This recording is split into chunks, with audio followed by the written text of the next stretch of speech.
We are probably one of the last generations of Homo sapiens. Central bank digital currencies will control your life. Where you live, what you eat, where you travel, everything. I love nuclear. It does this radiation thing is tricky.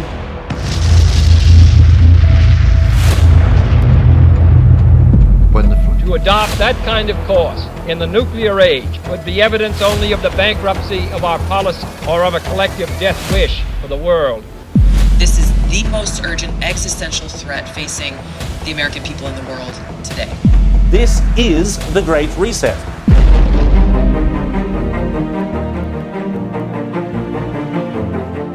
Back to SF Commons.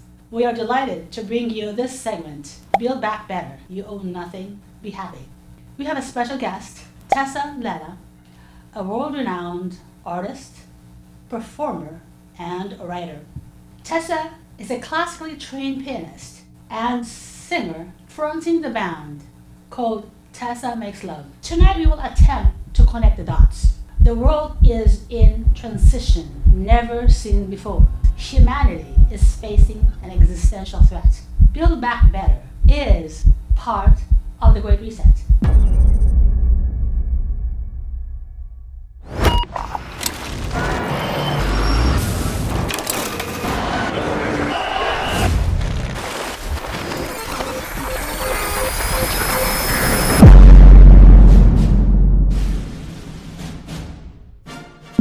Welcome back to the show, Tessa.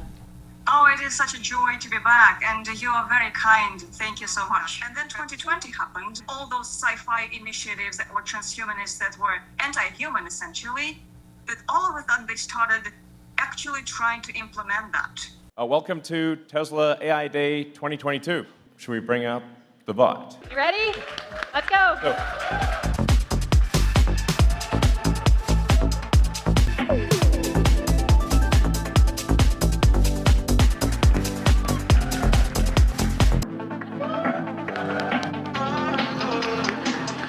We are probably one of the last generations of Homo sapiens, because in the coming generations, we will learn how to engineer bodies and brains and minds.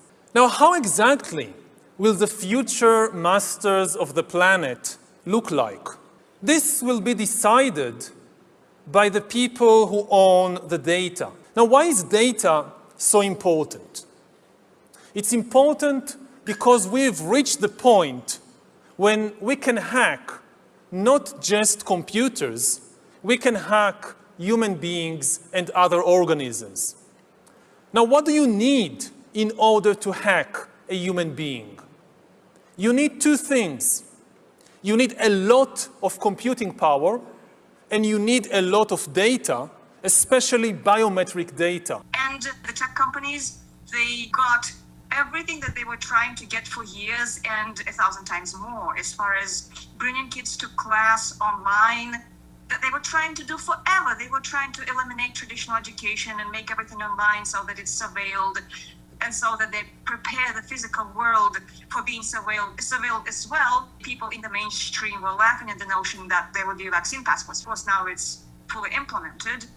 And people were talking about digital IDs. Of course, today, with the active rollout of CBDC in different countries, digital ID is becoming reality. The digital ID.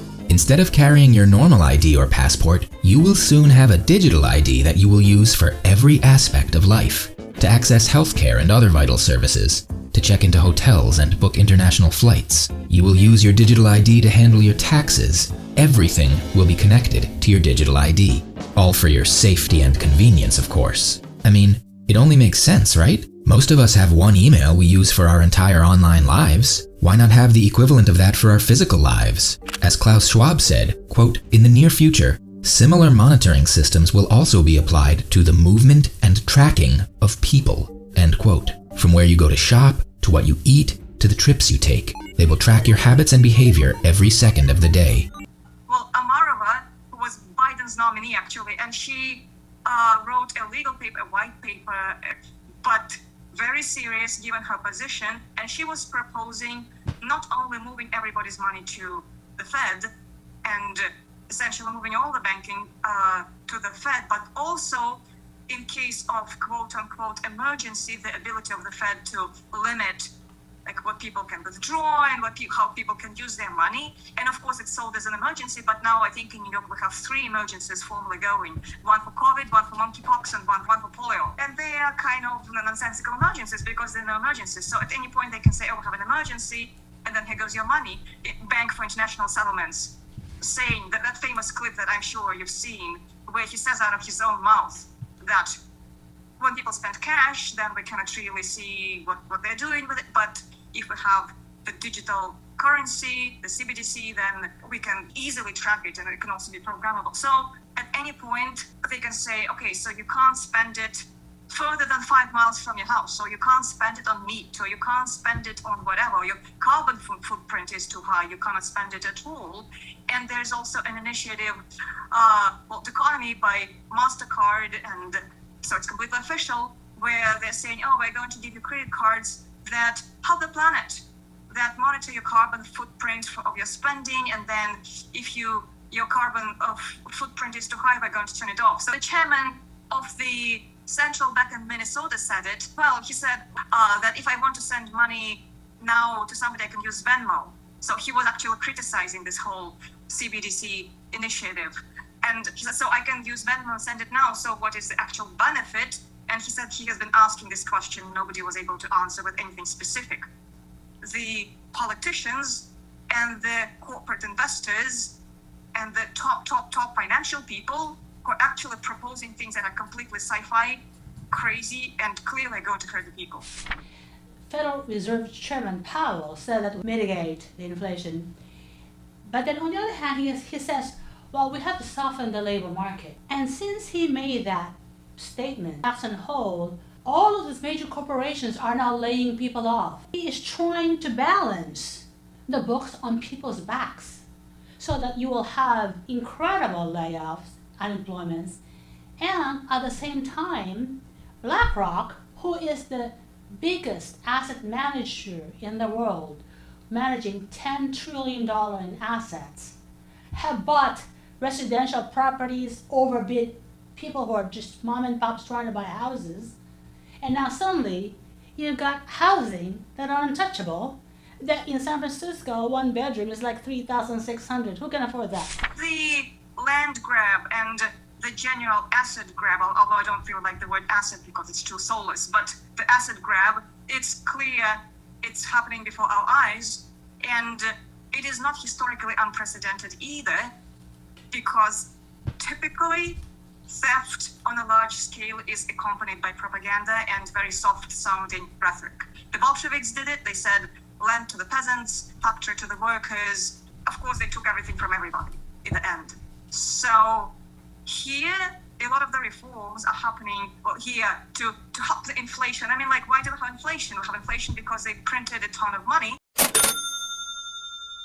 The World Health Organization, as you said, it is largely controlled by Bill Gates. 1 out of every 10 bucks that the WHO gets is from the world's second wealthiest man.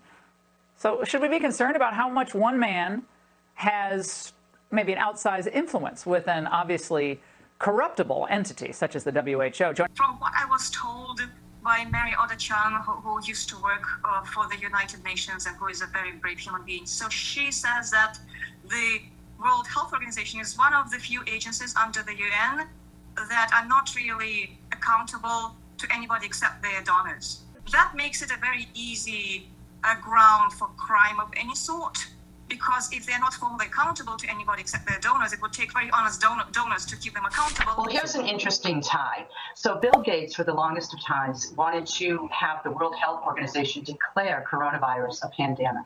And the World Health Organization did not want to do that. So a day after Bill Gates, through his foundation, announced an infusion of $50 million into something called the Therapeutic Accelerator to help fight coronavirus and find a vaccine, much of that money to go toward the World Health Organization. One day after that announcement, the World Health Organization Secretary General came out and declared coronavirus a pandemic. I don't know if your audience is familiar with the wonderful documentary from several years ago. It's called Trust Who?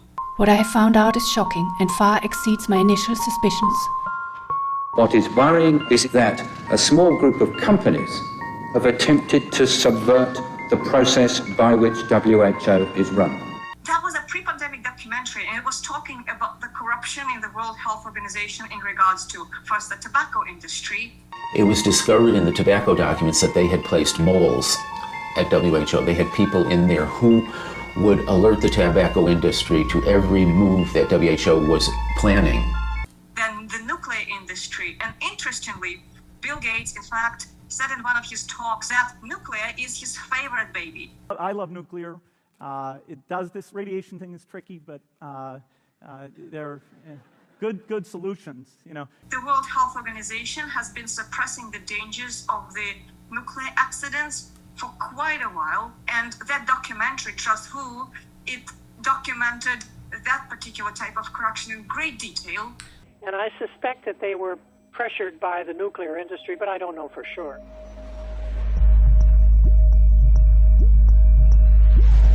How big is the influence of the nuclear industry? Планируем возвести в Индии 12 атомных энергоблоков с использованием российских технологий. Here at home, nuclear power is also an important part of our own energy future. As you know, I'm a big believer in nuclear power. The WHO is concerned with health. These are different priorities, but the two organizations are working closely together. You recently said that this is the first time since the Cuban Missile Crisis that there's a legitimate possibility of someone using a nuclear weapon, which could lead to Armageddon. That's the word you used. It's irresponsible of him to talk about it. The idea that a world leader, one of the largest nuclear powers in the world, says he may use a tactical nuclear weapon in Ukraine, and the whole point I was making was it could lead to just a horrible outcome. And not because anybody intends to turn it into a world war or anything, but it just, once you use a nuclear weapon, the mistakes that can be made, the miscalculations, who knows what would happen. Just how seriously is the United States taking the threat of the possible deployment of nuclear or biological weapons by Russia? Take a look at this. On its official government website, the U.S. Department of Health and Human Services has announced a purchase of anti-radiation drugs to the tune of more than $290 million. Marnie, that anti-radiation drug is being manufactured right here in the United States at a California-based pharmaceutical company. And one of the main reasons why I left this Democratic Party of today is because they have become the party of war hawks. We are literally sitting on the precipice of nuclear disaster. You hear these young men saying nothing else matters if we are all destroyed in a nuclear war that President Biden and the Democratic leaders in Congress have led us into, and they are completely failing in their responsibility, the president's foremost responsibility, to keep us safe, to keep us free. If you'll remember that $40 billion funding package that went to Ukraine, the very big one in the beginning, there have obviously been many since, but in that one, there was not a single Democrat in the House or the Senate that voted against it. Not a single one. I believe there was a total of 66 Republicans in the House and the Senate. No Democrats. They have been absolutely silent. So these people are right. Where are the so-called progressives? Where are the peace champions, the AOCs, the Bernies, all the people who claim to be representing this movement? They're absolutely silent, and they are the ones leading us into nuclear war. Если, например, вы меня спросите, кто взрывает в Крыму или в Белгороде что-то, то в приватном общении, насколько оно в Zoom может быть приватным, я вам скажу, что да, это мы. Everything is a lie and everything is classified. But in mid-March, we got reports that from the Turkish mediators that Russia and Ukraine were close to an agreement. And both the Ukrainian and the Russian negotiators confirmed that. And they exchanged papers. And then you hear from the U.S., we don't think these are going anywhere. Right. These negotiations aren't going anywhere. And then Biden flew to Brussels to meet with the other NATO leaders, and he said this is going to be a long war. He didn't say this is promising news. He said this is going to be a long war. Then he went to Warsaw, and he said that man cannot stay in power. Yeah. And then Lloyd Austin said we're weakening Russia. You see, it has all of the hallmarks of us torpedoing the negotiations. A major problem that the media does not want to talk about is mental health. Since 2020, you've got increased cases of suicides, of a lot of violence, domestic violence, road rages. People are isolated. If you talk about abusing somebody, you isolate them. You lock them down. You lock them down in their homes. You lock them out of their jobs. You put them in a room where they just stare at a TV monitor or their phones, and so you got their minds. It's a breakdown of the human spirit and abuse. It's heartbreaking. In fact, there's a classical, now unclassified CIA torture manual that is a very fascinating read and very helpful at this time because it specifically talks about psychological breakdown. One of the things that it talks about is that, first of all, unpredictability is very important for psychological breakdown because if somebody is tortured in a consistent manner, people adopt to even the most horrible things and they kind of tune out and then they're much harder to manipulate.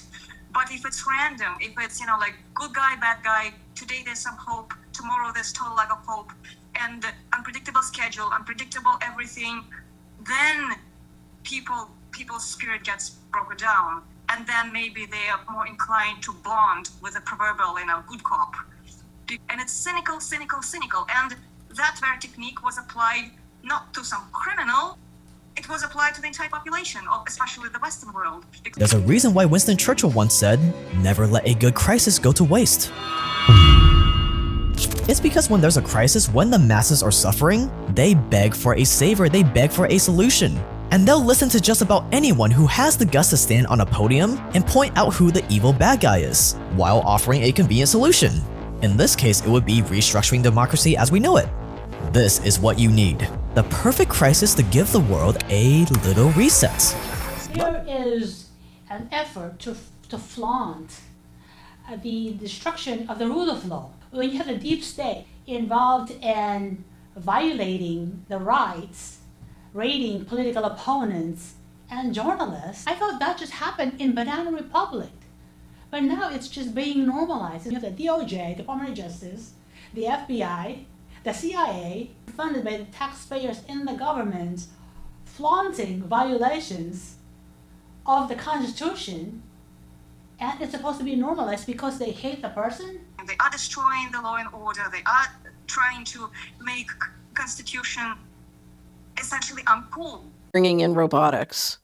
If you had to create a different legal system to manage your robots, it would take many decades longer to implement robotics. But if you can change the definitions of human and how you manage the humans to integrate robotics into the same labor force, and you have one legal system for both, good point. Yeah, you save, Allison, I can't describe to you how much money you can save in the speed at which you can operate. And I think a lot of the crazy transgender, things like the different, complex sexes and by desexing the humans, you can integrate the robots and go much faster as a legal matter. They had this COP26 in Glasgow where they talk about a $150 trillion transformation of the global economy. I want to take you back to the Harper's Magazine article. It was published in 2008. It was called The Next Bubble, and it was talking about the green bubble. And so the article, and Cory Morningstar was the one who originally dug it out. So the article was talking about the need for the next bubble because or else everything just explodes. Here we go, like the green economy. The green economy, green and sustainable, and which is not green and sustainable at all, that was a very good candidate. All of it is essentially just a gambling scam.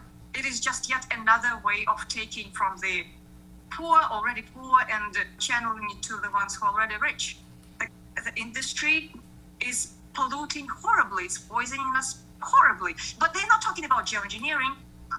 Geoengineering has been poisoning our skies, our soil, our water, and our food for everything. There's a NASA document on the NASA website, so it's not even conspiratorial remotely, from 1966. And it says that, for the past 20 years, we've been doing weather modification experiments, and we plan to have it on a large scale by 1972. That's what the document says. So by 1972, they plan to have it on a large scale. It's yet another pyramid scheme to steal, and in combination with all the financial aspects and the CBDC, and so the financial model would look something like that. So, but in their ideal world, so if we have central digital currency and digital wallet, and everybody is on universal basic income, and so the people who deviate from the party line have their income turned off, And so the diet can be controlled, their location can be controlled. I mean, now there's a plan. The Biden administration wants to increase taxes on Medicare and Social Security. Senator, we have a deficit. We have Social Security and Medicare looming. Would you consider looking at those programs, age of eligibility, Absolutely. cost of living, put it all on the table? The answer is absolutely. You have to. I mean, it's one of the things that my, the political advisors say to me is, "Whoa, don't touch that third." Look, the American people aren't stupid. It's a real simple proposition. Social Security is not the hard one to solve. Medicare, that is the gorilla in the room, and you've got to put all of it on the table. Everything. Everything. You've got to. And I've been seeing a lot of old men, women, whatever race, homeless. Well, the crime against the old people has been happening in the broad daylight, even with just the pandemic and locking old elders in the nursing homes. And then so many casualties happened in nursing homes from, the Cuomo in New York, as everybody knows, he actually issued a rule that nursing homes had to take coronavirus patients. And he's not stupid. He's corrupt, but he's not stupid. So the only reason there's any scarcity is because it's an artificially created scarcity. And there's so much richness this planet offers us. All over the world, in the Netherlands and Germany, in different countries, farmers are actually fighting because their government are mandating for them to not farm. Bill Gates himself is the largest farm owner in the US. And they're killing cattle, food processing plants are burning accidentally, and they're talking about the health values of eating bugs. Oh, don't get me started on that. There's a very clear, statistically coordinated effort to destroy agriculture as we know it and all natural foods and move us toward the system where the same 3.5 wealthy investors are selling us food and medicine and water and probably air soon enough, because if they sequester carbon, then they will also figure out how to take oxygen out of the air. The entire effort is to remove any possibility from the people to benefit from the natural world, so that we have to buy from them, so that we have to buy low quality food and products from them. They are trying to destroy farming on purpose. They're trying to destroy all natural foods. And even early, when this whole COVID thing started, early 2020, it was visible. They were blocking the farmers from farming because they were saying, oh, it's a health hazard. Somebody tested positive or somebody may test positive, so you have to be on lockdown. So the farmers, early 2020, they were forced to throw out, like potatoes and onions. So as the pandemic was going on. So the World Economic Forum is talking about year 2030. Yeah. What can we do? I think that's a very loaded question and a very important one. We human beings need to wake up to the fact that it's not cool to abuse anybody, to take freedom away from anybody. When we realize on the deep, deep emotional, spiritual level that taking away dignity and stomping on our dignity is unacceptable, it's going to reverse the course of events. They're trying to divide us. They put this against the other, the left versus the right, the Democrats versus the Republican, the Russian versus America.